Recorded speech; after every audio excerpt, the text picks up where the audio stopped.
귀중한 손님이 오실 때 우리는 맞이할 준비를 합니다. 귀중한 손님을 아무런 준비 없이 맞지는 않습니다. 손님이 귀할수록 더욱 집 청소를 하고 정리를 하고 때로는 일주일부터 전부터 때로는 한 달 전부터 손님 맞을 준비를 합니다. 제가 봄 대신방을 가보면 성도들 가정이 얼마나 집이 다 깨끗한지 제가 놀랍니다. 집이 참 깨끗하네요. 늘 이렇게 깨끗하지요? 그러면 아니에요. 목사님 오신다고 일주일 전부터 청소하고 준비해서 그래요. 성도 여러분, 그렇습니다. 우리 인생의 준비는 참 중요합니다. 중요한 손님을 맞을수록 중요한 일이 다가올수록 우리는 더욱 준비를 잘 해야 합니다. 대학 입시를 앞둔 학생들은 시험 준비를 잘 해야 좋은 결과를 얻게 됩니다. 결혼을 준비하는 청년들, 결혼 준비를 잘 해야 합니다. 준비된 결혼이 아름답다. 그런 책도 있지 않습니까? 임신한 여인들은 출산 준비를 잘 해야 하죠. 요즘 갈수록 태교의 중요성이 더 부각되고 있지 않습니까? 그리고 또한 모든 인생은 이 땅의 인생의 겨울을 끝내고 하늘나라에서 새 봄을 맞기 위한 죽음의 준비도 잘 해야 합니다. 어떤 분들은 자신의 죽음을 전혀 준비하지 못하고 죽음을 맞는 분도 있는데 그런 경우에는 본인도 가족들도 너무나 당황스럽고 모두가 안타까울 뿐입니다. 우리 성도들은 항상 내 인생의 마지막 날이 언젠가는 다가온다는 생각을 하고 항상 준비된 죽음을 우리는 맞이해야 합니다. 우리는 지금 12월 하나님의 메시아, 우리의 구원자로 오시는 예수님을 맞이할 준비의 시간을 보내고 있습니다. 지난 수요 예배 시간에 열처녀 비유 말씀을 나누었습니다. 혼인잔치에 들어가기 위하여 신랑을 기다리던 열처녀가 있었습니다. 모두가 다 신랑을 기다렸고 모두가 다 신랑과 함께 혼인잔치에 들어가기를 소망했지만 신랑이 올 때 다 들어간 것이 아닙니다. 슬기로 온 5처녀는 신랑과 함께 혼인잔치에 들어가지만 미련한 5처녀는 들어가지를 못했습니다. 예수님은 이 비유를 말씀하시면서 등과 함께 기름을 미리 준비한 처녀들은 혼인잔치에 들어갔지만 등은 들고 있었으나 기름을 준비하지 못한 처녀들은 혼인잔치에 들어가지 못했다 말씀하셨습니다. 그리고 결론적으로 항상 깨어서 준비하고 있는 자가 혼인잔치 즉 천국에 들어갈 수 있다. 그렇게 교훈하셨습니다. 성도 여러분, 이 세상 잠에 취하여 사는 것이 아니라 항상 깨어 오실 주님을 준비하는 우리 모두가 되기를 소망합니다. 여러분, 주님 맞을 어떤 준비를 지금 하고 있습니까? 어떻게 주님 맞을 준비를 지금 하고 계십니까? 오늘은 선지자 세례 요한의 이 선포를 통하여서 오실 주님을 우리가 어떻게 맞이하고 준비해야 하는가 우리가 함께 묵상하며 은혜 나누기를 원합니다. 다시라는 주제로 우리가 말씀을 나누고 있는데요. 다시 주의 길을 준비하라. 이런 주제로 오늘 말씀을 나누겠습니다. 우리 본문 3절, 4절, 2절 말씀 다시 한번 읽겠습니다. 시작. 요한이 요단강 부근 각처에 와서 죄사함을 받게 하는 회개의 세례를 전파하니 선지자 이사야의 책에 쓴 바 광야에서 외치는 자의 소리가 있어 이르되 너희는 주의 길을 준비하라. 그의 오실 길을 곧게 하라. 아멘. 세례 요한은 요단강 부근에서 모여드는 사람들에게 죄사함을 받게 하는 회개의 세례를 선포합니다. 다시 말하면 모여드는 모든 사람들에게 회개하고 죄사함을 받아 세례받고 새 사람이 되어라 선포한 것입니다. 그리고 이어서 이사야 선지자의 예언을 인용하여 그것이 바로 주님 오실 길을 준비하는 일이다 증거하는 것입니다.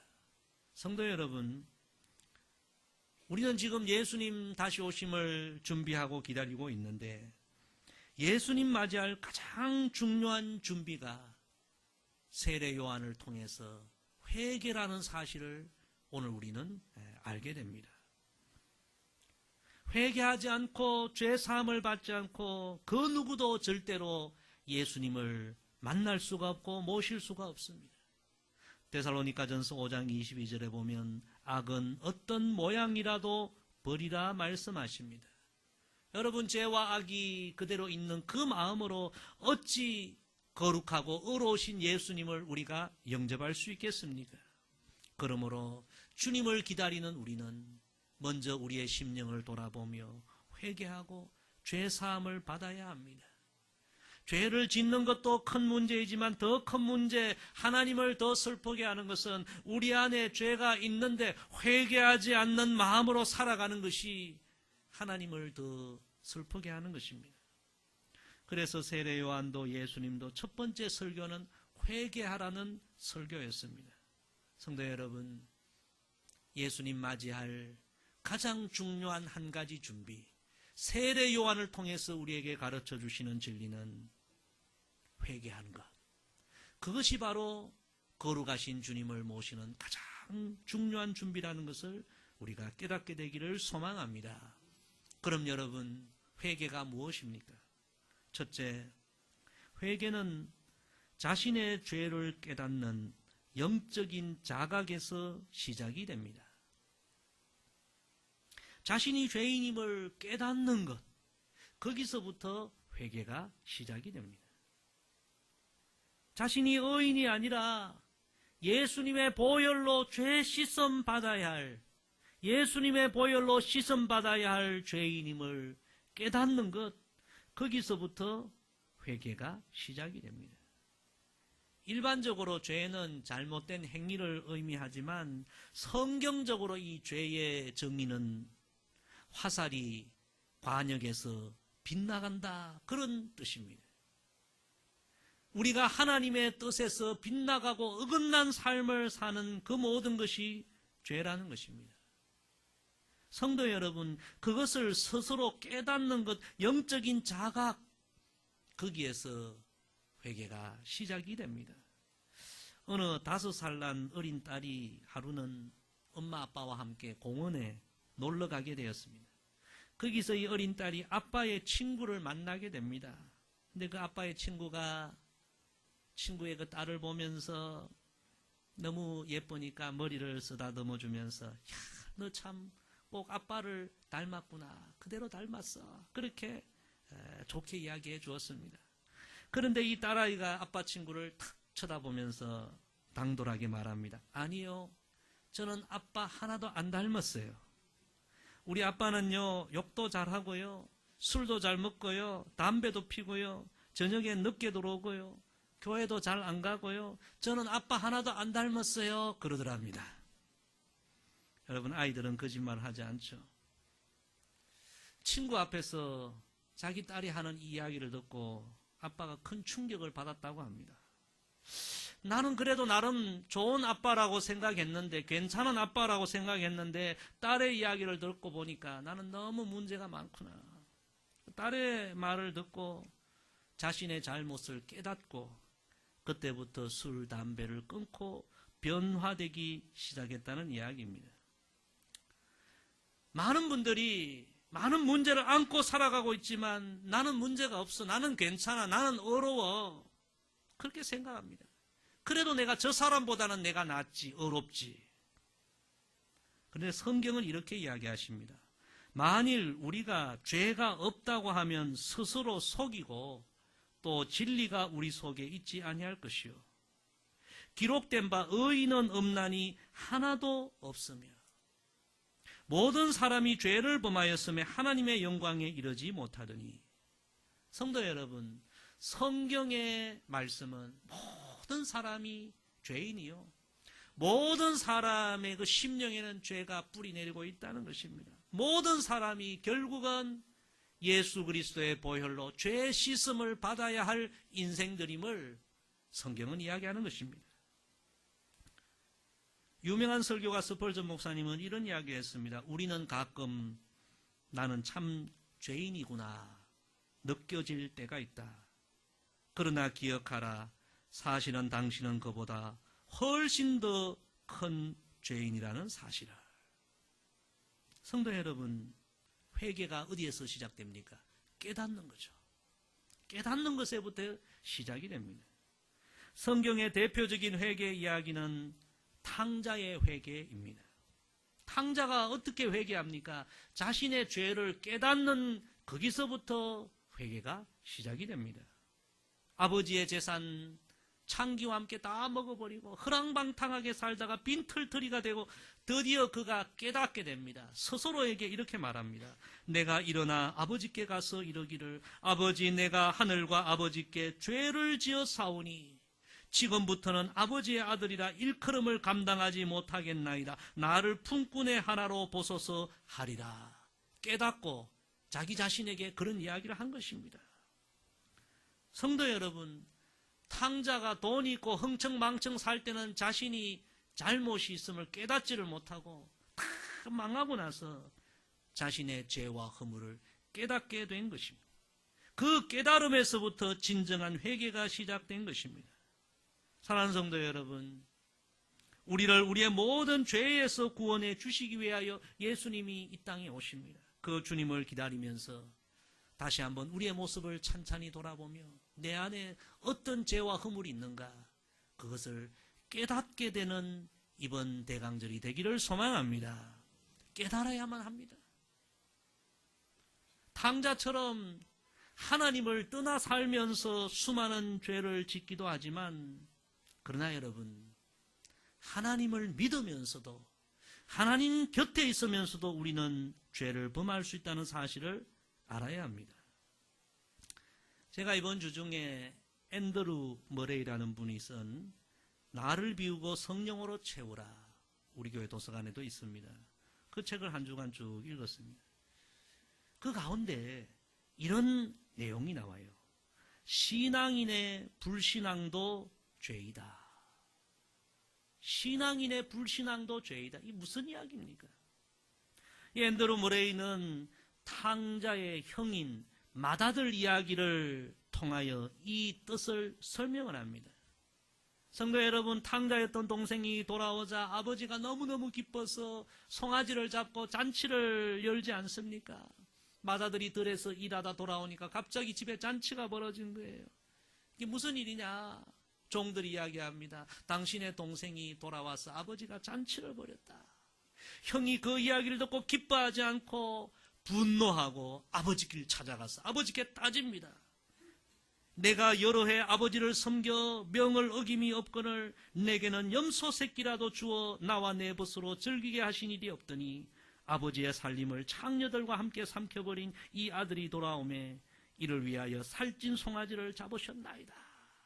분노하여 아버지께 찾아가서 따지고 서운하다고 막 그렇게 이야기합니다.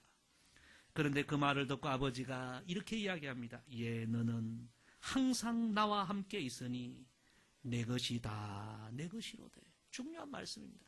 내 것이 다 내 것이로되.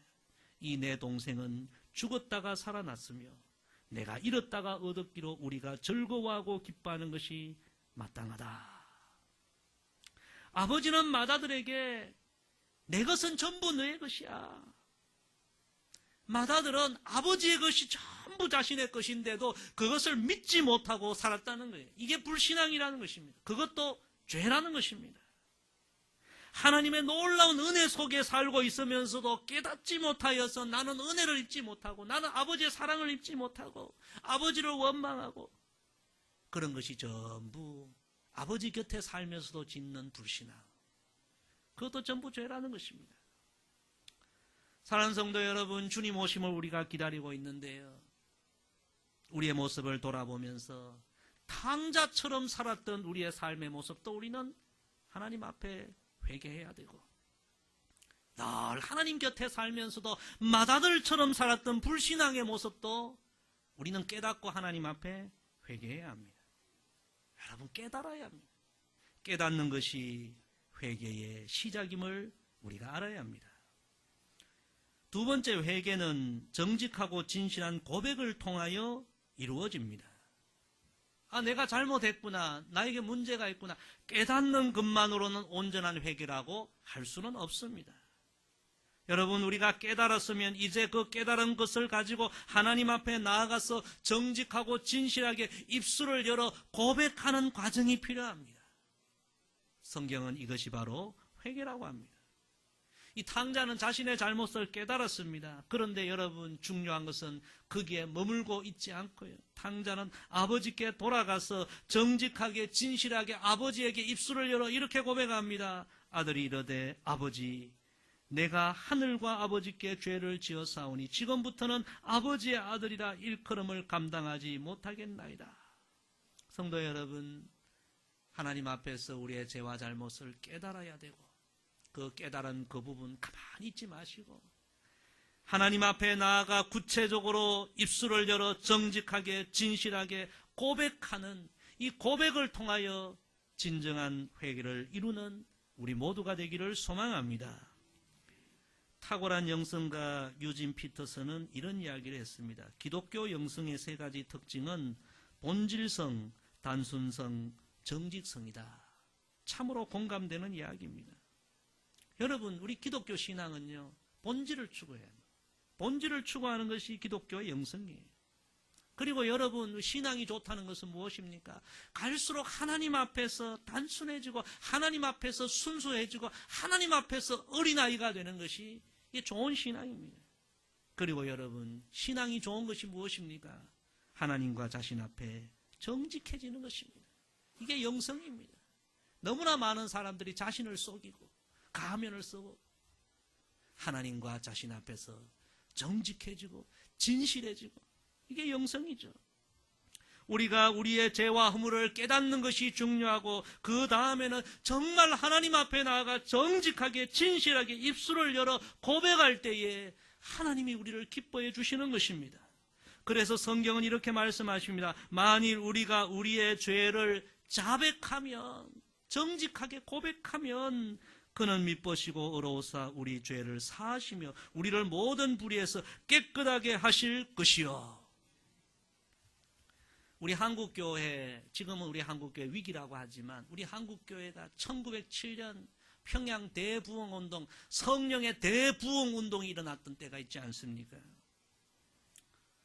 평양 장대현 교회에서 이 성령의 대부흥운동이 1907년에 일어났는데, 그 기폭제가 되었던 한 사건이 있습니다. 평양 장대현 교회에서 저녁에 집회가 열렸는데요. 그때 길선주 장로님, 그 유명한 우리 길선주 장로님이 말씀을 선포하게 되었습니다. 말씀을 선포하다가 이 장로님 마음에 갑자기 성령이 임한 거예요. 그러자 이 장로님이 말씀을 전가하다가 그 도중에 자신의 이 개인적인 죄를 공개적으로 고백하는 일이 일어나게 됩니다. 성도들이 그렇게 존경했던 장로님이 설교를 하다 갑자기 뭐라고 선포하는가? 나는 아간과 같은 사람입니다. 성도들이 설교를 듣다가 깜짝 놀랍니다. 장로님 뭐라고 이야기하는가? 1년 전에 친구가 임종했는데 그 부인이 이 셈이 약해서 그 재산, 모든 이 유산 이 관리를 장로님에게 좀 부탁을 했다고 합니다. 좀 대신해서 좀 관리해달라, 정리해달라. 자신이 이 친구의 재산을 관리하다가 당시 돈으로 미화 100불을 자기가 사취했다는 거예요. 그걸 공개적으로 고백을 한 거예요. 저는 아간입니다. 여러분, 그 이야기를 들은 성도들이 속으로 야, 그렇게 안 봤는데 그런 일이 있었구나. 여러분, 그렇게 이야기한 것이 아니라 놀랍게도 고백을 하자. 온 성도들이 뭐라고 고백하냐 하면 저도 아간입니다. 저도 아간입니다. 저도 남의 거 훔친 거 있고 남을 괴롭힌 적 있고 저도 너무너무 많은 잘못을 했습니다. 교회가 온 순간 전부 다 저도 아간입니다. 회개하기 시작했고, 여러분, 그 회개 운동이 삽시간에 평양 모든 사람들에게 번져가고, 그래서 1907년 평양 대부흥 성령 운동은 회개 운동에서 시작이 된 것입니다. 성도 여러분, 예수님을 기다리는 이 대강절은 회개의 시간입니다. 내 안에 예수님을 지금 모시려고 준비하고 있는데 너무나 비워야 하고 잘라내야 되고 뿌리 뽑아야 되고 불태워야 할 죄악들이 있는데 그대로 우리가 어떻게 거룩하고 의로우신 주님을 모실 수가 있겠습니까? 이번 대강절 여러분 남은 기간 하나님 앞에서 잠잠히 우리 자신을 돌아보고 우리의 죄와 헐물, 우리의 불신앙 깨닫고 하나님 앞에 입술을 열어 진실하게 정직하게 고백함으로 우리의 심령이 거룩함을 회복하고 거룩한 주님을 모시는 이번 대강절이 되기를 소망합니다. 우리 마지막 본문 5절 6절 두 절 같이 읽습니다. 시작. 모든 골짜기가 메워지고 모든 산과 작은 산이 낮아지고 굽은 것이 곧아지고 험한 길이 평탄하여 질 것이요 모든 육체가 하나님의 구원하심을 보리라 함과 같으니라. 아멘. 세 번째 회개는 회개에 합당한 열매를 맺음으로 완성이 됩니다. 주님 오실 길을 준비하라 세례 요한이 선포하면서 죄 사함을 받는 회개의 세례를 통하여 주님 오실 길을 우리가 준비할 수 있다. 그렇게 선포한 세례 요한이 오늘 본문 바로 다음 누가복음 3장 8절에 계속해서 이렇게 이야기합니다. 그러므로 회개에 합당한 열매를 맺고, 따라합시다. 회개에 합당한 열매를 맺어야 합니다. 여러분, 회개는 나의 잘못을 깨닫는 것에서 시작이 되고요. 깨달은 것을 하나님 앞에 진실하게 고백함으로 이루어지고요.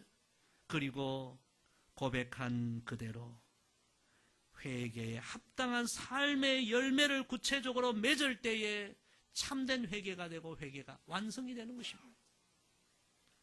참회록을 지은 어거스틴이 20대에 너무너무 방탕한 삶을 살다가 어머니의 눈물의 기도로 말미암아 회개하고 새 사람이 됩니다. 그 이후에 길을 가다가 이전에 술집에서 함께 지내던 여인을 우연히 만나게 됩니다. 그런데 이 어거스틴이 그 여인에게 눈길 한 번 주지 않고 길을 가니까 이 여인이 뒤따라오면서 어거스틴 나야 나 몰라 벌써 나 잊었어 따라오면서 말합니다. 그때 어거스틴이 유명한 말을 하죠. 나는 더 이상 과거의 어거스틴이 아니야. 지금의 나는 과거에 너가 알고 있던 어거스틴이 아니야. 단호하게 거절했다고 합니다.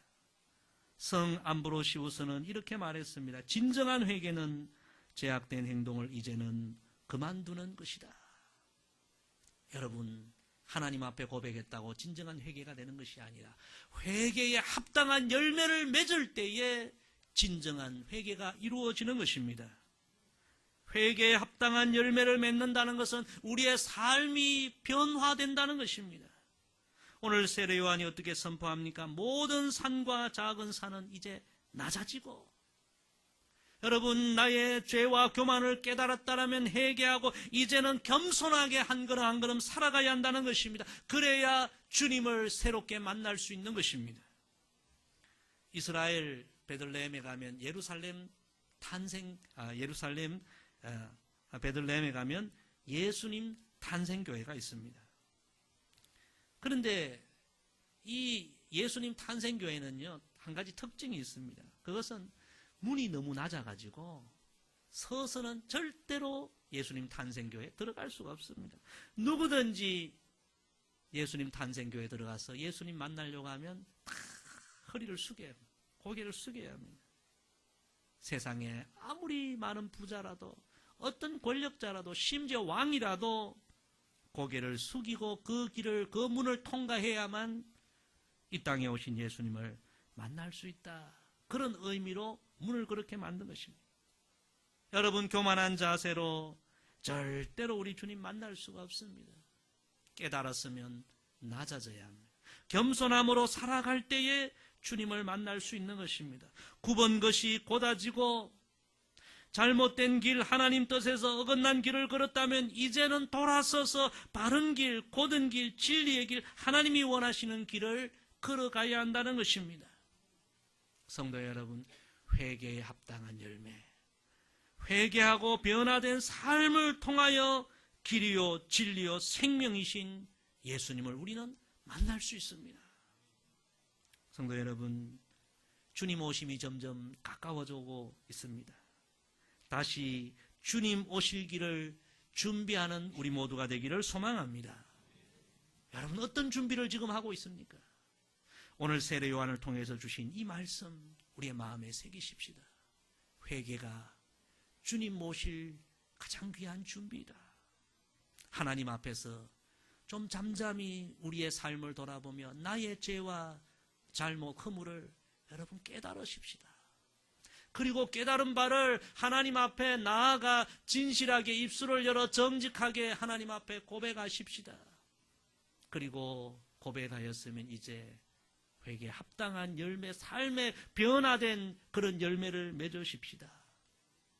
저와 여러분의 심령이 그리하여 거룩한 심령이 되고 거룩한 심령으로 이 땅에 다시 오시는 거룩한 주님을 다시 만나고 그 주님이 베풀어 주시는 구원의 은총과 구원의 감격과 구원의 능력을 다시 한번 체험하는 이번 대강절이 되기를 주의 이름으로 간절히 부탁을 드립니다.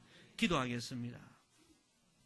아버지 하나님, 주님 오심이 가까워져 가는데 과연 우리는 얼마나 주님 모실 준비를 구체적으로 하고 있는지, 여전히 미련한 다섯 처녀처럼 세상 잠에 취하여 있지 않는지 우리 자신을 돌아보게 하옵소서. 오늘 주신 말씀 마음에 기억하고 주님 모실 가장 중요한 준비가 회개라는 것을 잊지 않게 하옵소서. 이번 대강절 다시 한번 잠잠히 내 인생의 길을 돌아보며 내 안에 아직도 고백하지 않은, 회개하지 않은 죄악들 다 깨닫게 하시고 고백하게 하시고 이제는 회개에 합당한 열매를 맺는 삶을 살아서 거룩한 심령으로 거룩한 주님을 다시 모시는 이번 대강절이 되게 하옵소서. 예수님의 이름으로 기도드리옵나이다. 아멘.